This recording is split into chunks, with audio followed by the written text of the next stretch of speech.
Naimbag ni Aldaw kada kayo aming kakabsat and welcome back to my channel.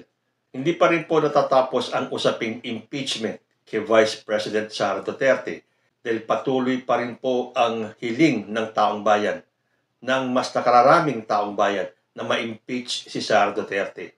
Kahit na nakiusap na ang ating Presidenteng Bongbong Marcos sa House of Representatives na sa kanyang opinyon ay hindi na kailangan pang i-impeach si Sara Duterte dahil yung issue kay Sara Duterte ay hindi po importante.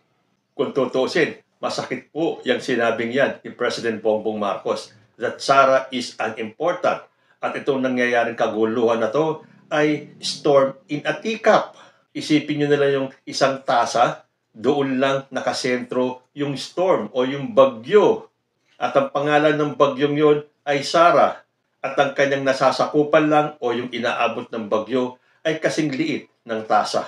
Pero hindi pa rin po tayo sigurado dahil magkahiwalay po ng powers ang legislative sa ang executive. At pwede pa rin pong ituloy ng House of Representatives kung meron pong magfa-file ng impeachment case laban kay Sara Duterte. Pero ano po ba ang procedure ng impeachment? Alam lang po natin yan, pag na-impeach ang isang opisyalis ng gobyerno, dadaan sa House, dadaan sa Senado, tapos malalaman kung guilty or hindi, kung mapapatalsik o hindi. Pero paano po ba ang proseso ng impeachment? Pakinggan po natin ang paliwanag ni Professor Antonio Contreras. Isa pa rin pong paborito ko kapag kailangan ko ng mga insights, ng mga inputs, ng mga kaalaman. Pinanonood ko po si Professor Contreras. At kung kayo ay hindi pa nakakasubscribe sa kanya, pasyalan niyo po yung kanyang YouTube channel, yung Usapang Politika. Mag-subscribe na po kayo sa kanya. Then madadagdagan po ang inyong kaalaman tulad ko. So, without much further ado, pakinggan po natin si Professor Contreras. Magandang umaga po sa atin lahat. Nandito nun po si Professor Tonton Contreras sa isang na namang edisyon ng Usapang Politika dito sa Facebook Live at sa YouTube. Pag-usapan natin yung impeachment ni Vice President Sara Duterte kasi nagiging mainit na usapin yan sa ngayon kasi 'di ba marami ang gusto na i-impeach siya. Kasi sa totoo lang impeachable naman talaga yung mga offenses niya, betrayal of public trust, violation of the law, ah, at marami ang mga sinusulong ito, lalo na yung mga galit sa mga ginawa niya. Pasensya na. At sisingot-singot tayo. Ngayon, may mga balak na mag-file ng impeachment complaint. Dating Senador Antonio Trillanes, andyan yung Makabayan Block sa House. Kasi ang impeachment, dapat fina-file yan sa House of Representatives. At you need at least one-third of the members of the House to convict, not to convict, to impeach. Madali lang po yan eh. Makakakuha ng gano'n. So, kita mo. Tapos pagdating sa Senado, iakyat yan, doon magkakaroon ng trial. At kailangan two-thirds ng mga senador ang mag-convict. Pag hindi siya makarating ng two-thirds, di acquitted siya. Ganun lang po yun. Ngayon, ah, ang impeachment kasi parang hindi yan criminal case. Yan po ay political offense. So, ang parusa sa impeachment ay pagkatanggal sa pwesto at hindi ka na pwede tumakbo forever for any political office. Kaya ito, yung magalit kay Sara Duterte, ito yung gustong gawin na hindi na siya makatakbo. At siguro sa kalkulasyon nga naman nila, ah ang ang ah nakikita nila na makakakuha talaga ng boto na one-third sa House para i-impeach siya. At pagkatapos, para itong fiscal ang House, sila yung naghahanap ng probable cause. Kunyari, ikaw naman pag may criminal case, sabi, akyat muna sa fiscal at ang fiscal magdetermine kung may probable cause. Yan ang trabaho ngayon ng House of Representatives. Of course, magkakaroon niya ng hearing, pero pag nakita nilang probable cause, it takes only one-third of the numbers of members of the House to impeach. Pero pag na-impeach ka, hindi pa naman ibig sabihin makukonvict ka. Aakyat na sa Senado, at sa Senado magkakaroon ng trial at kailangan two-thirds ng Senado. Ibig sabihin nga na 16 votes out of the 24. So, ay 23 na lang ngayon kasi wala na sa Senator Angara at siya ay na-appoint na DepEd na. So, sa kalkulasyon din ng iba, mukhang makakahanap ng 16 votes ang against Sara Duterte sapagkat kakaunti lang naman ang kanyang mga kakampi sa Senado. However, kahapon, nagkaroon tayo ng bagong developments kung saan si President Ferdinand Marcos Jr. ay nagsalita. Actually, nag-text siya sa mga leaders ng House na kung siya ang tatanungin, mas gusto niyang huwag nang ipursong impeachment. Kasi ang sabi nga niya, hindi naman importanteng issue to. It's not as important. Parang actually, parang inano nga parang ininsulto niya doon si Vice President Sara Duterte. Hindi naman yan importante, hindi mapapakain yan ng mga tao. Maubos lang ang oras natin sa impeachment process na kung saan ang House, it will take time, and then pagdating sa Senado, it will eat up a lot of the time of the Senate, and it will be, for what? Diba? Parang ganoon ang sinasabi ni President Marcos na wala namang, hindi niyan mapapakain ng Pilipino. Hindi, marami tayong dapat gawin pa na mapag-improve ng buhay ng Pilipino. Which, sa totoo lang, may point siya. Ako personally, and this is my personal stance, sa tingin ko may punto si Pangulong Marcos eh. Hindi naman pwede, kasi marami sasabi, ano yan, okay na yan? Para bang wala nang mangyayari. Alalahanin po natin, kahit impeachable official si Sara Duterte, pwede rin po siyang kasuhan kasi ayon nga sa Department of Justice, hindi siya immune from suit. So, andyan pa naman ang legal process. Pwede siyang sampahan ng kaso sa mga korte. Sa Department of Justice, pwede mag-imbestiga. Pwede siyang sampahan ng grave threat. Pwede sampahan ng inciting to sedition. Pwede siyang kampanan kung ano-anong pwedeng isampa sa kanya. Diba? Andun pa rin yung prosesong yun. Pero ang process na yan will no longer be in Congress. It will be outside Congress. It will be in the prosecutorial arm of the government, which is basically the Department of Justice, so the prosecutors, and then once there is a probable cause, sa korte, na hindi political, hindi bilangan ng mas marami, kundi tungkol sa ebidensya pag-uusapan. In fact, kung ako nga si Vice President Sara Duterte, mas gusto ko yun sa korte kasi sa korte wala diyang politikahan.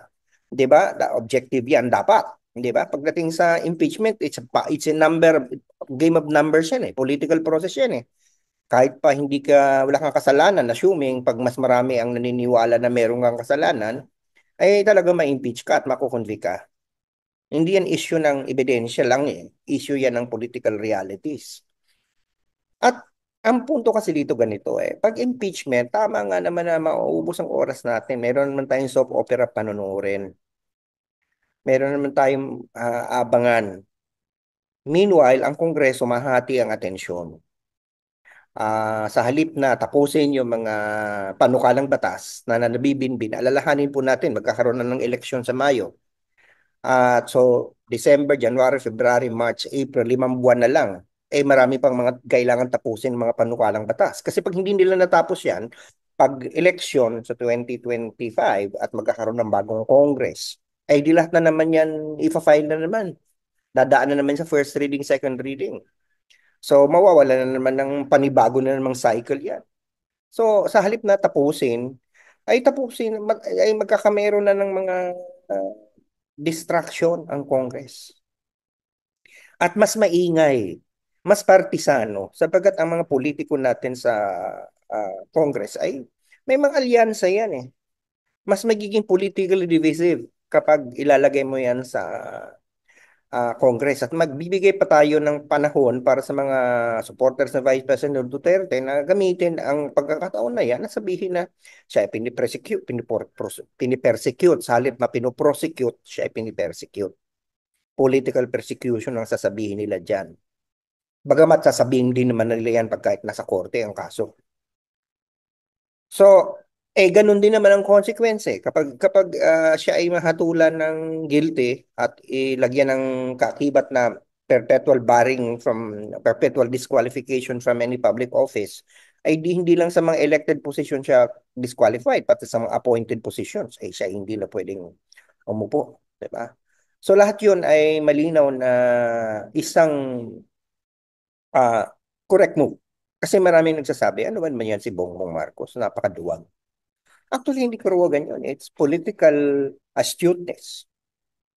Hindi naman sa sinabi niya wag nating ipursu yan. Sa korte natin ipursu yan. Pero wag sa impeachment court kasi yan ay political. It will feed into the divisiveness of the process. Further, mas divisive yan eh. Kasi partisan politics yan. At makakanakaw pa yan ng oras sa Congress na 5 buwan na lang mag-i-eleksyon na. Salip na tapusin na yung iba pa mga importanteng legislation, mahahati ang kanilang ah, panahon. At siyempre yung tao, magkakaroon din ng mga bagong mga spectacle na ano. Kaya may mga tao nagsasabi, ano ba naman yan? Kasi hindi nilang ituloy. Pero pag nandiyan yung impeachment, sasabihin nila, ano ba naman yung mga congressman at senator, wala nang ginawa, impeachment, ang daming problema ng bayan, di ba? So I think, for me, this is not to say that we should let the vice president off the hook. May legal process pa eh. Corky. Nandiyan ang court. Siya ay hindi po immune. Pwede siyang kasuhan. Yung pagbabanta niya, hayaan na natin ng korte ang magdesisyon dyan. At niya naman ay nagsisimula ng gumulong sa Department of Justice. Pero yung impeachment, para sa akin personally, I would rather have the Congress focus on the remaining legislative work that it needs to do before the election in May. Kasi sinasabi ko nga, ang mga batas na nasa third reading na, nasa second and third reading, kapag yan po ay hindi na aprubahan sa bago mag-eleksyon, ayan po ay hindi na ulit ma-aprubahan, kailangan mo munang ibalik na naman yan sa first reading, i-refile uli yan. Eh sayang naman kung nasa Senado na-approve na sa House, tapos sa Senado malapit na mag-third reading, tapos ay biglang magkameron ka ng ganyan, ay di mauubos ang oras nila. Ay ang mga senador at congressman, busy yan kasi busy yan sa legislation at busy yan sa pangampanya. So ano pang natirang oras para mag-legislate sila kung ganyan? Tatlo ang kanilang kailangan tutukan. Yung kanilang trabahong regular, di ba? Yung impeachment, at yung pangangampanya nila dahil eleksyon na, hindi natin maalis yan sa kanila. So, yung mga reasonable na huwag nang dumaan sa impeachment process, total, andyan naman yung legal process, andyan naman yung korte, andyan naman yung, at yan ay nagsisimula.